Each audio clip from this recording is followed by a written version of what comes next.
Tonight, shocking destruction from a tornado some say was a mile wide. Countless number of homes are done. They're gone. Dozens killed, an entire town nearly leveled, including a direct hit on an elementary school. The tornado went in and I was so afraid that I was hanging on to one of the desks. The powerful images from the ground and air, plus the latest on rescue efforts in Oklahoma.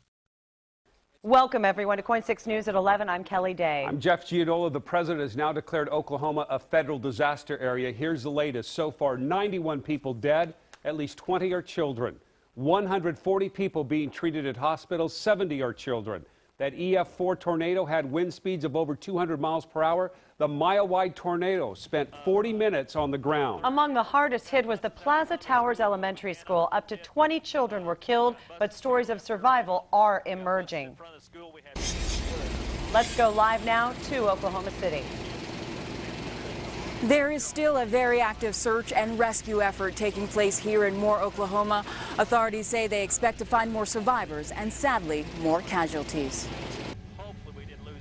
Neighbors and first responders dig for survivors through piles of debris in what was a Moore, Oklahoma school. Hours earlier, a powerful tornado destroyed much of the town. At least 2 schools were heavily damaged by the storm, which struck just about 3 p.m. local time. Our hearts are just broken for the parents that are wondering the state of their children that have been in the schools that have been hit today. Countless homes were damaged, many reduced to rubble. Our car's in where our house was. Everything's gone. The storm formed just south of Oklahoma City and quickly gained strength as it moved east.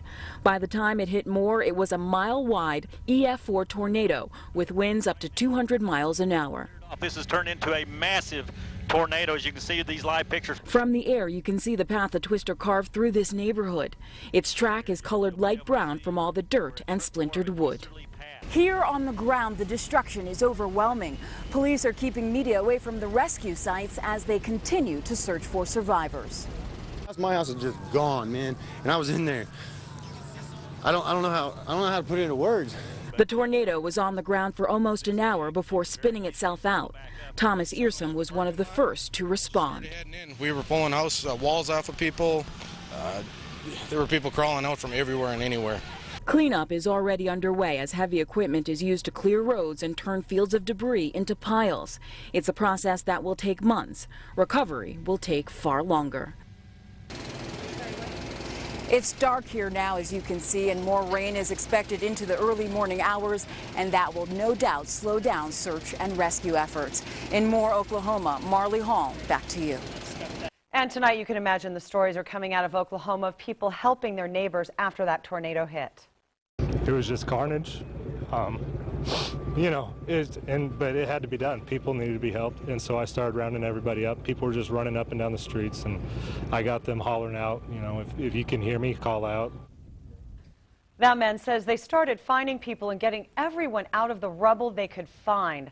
Authorities say search and rescue efforts are ongoing and, of course, will continue through the night. Okay, Bruce standing by with the latest on that tornado. He joins us from the Pinpoint Weather Center. Bruce, I know you have some facts and figures here. Yeah, that's right. And this is the line of storms. Look how quickly it blew up this afternoon, and the very cell that caused that tornado right here to the southwest part of Oklahoma City and then moving off to the northeast. That is the one. Let me show you the video of how huge and the debris. Look at the debris that this tornado is picking up. It's just amazing. I mean, it was chewing through everything, smacking down and knocking down well-constructed homes. I want to show you a couple of different maps. First, the actual track that the storm made, and this is a map of Oklahoma. Look at that. That is a 20-mile path. It was on the ground for 40 minutes. What would that look like in our area, a 20-mile path? That'd be like going from Hillsboro all the way to Portland, and this tornado was as much as a mile wide. That would be incredible devastation. Now back to the video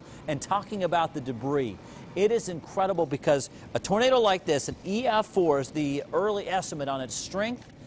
Winds up to 200 miles an hour. Only 1% of tornadoes are this strong, and they all end the same way. When you look at that, it basically went down to nothing at the very end. Now, severe weather continues tonight in the Midwest. This is actually a live map right now, and this shows you more storms down here near Oklahoma City And then look at this. Severe weather had been wind damage in St. Louis all the way up through Chicago and into the Great Lakes. So this line of storms still going tonight, and more tornadoes are possible overnight. Back to you. Bruce, thank you. And today's tornado is bringing back a lot of memories of the one that followed a similar path in Oklahoma back in 1999, hitting some of the very same neighborhoods, if you can believe that. That one was an EF5, and it killed 36 people. Again, tonight we have confirmed deaths of 91 from today. According to the National Weather Service's Storm Prediction Center, the 1999 Oklahoma City area twister was among the most expensive in U.S. history. The damage was about $1 billion. Stay with us for the latest on the Oklahoma tornado. Cleanup just beginning. The death toll continues to rise tonight. We'll have new information that comes in overnight on KOIN 6 News beginning at 5 a.m., always on KOIN.com.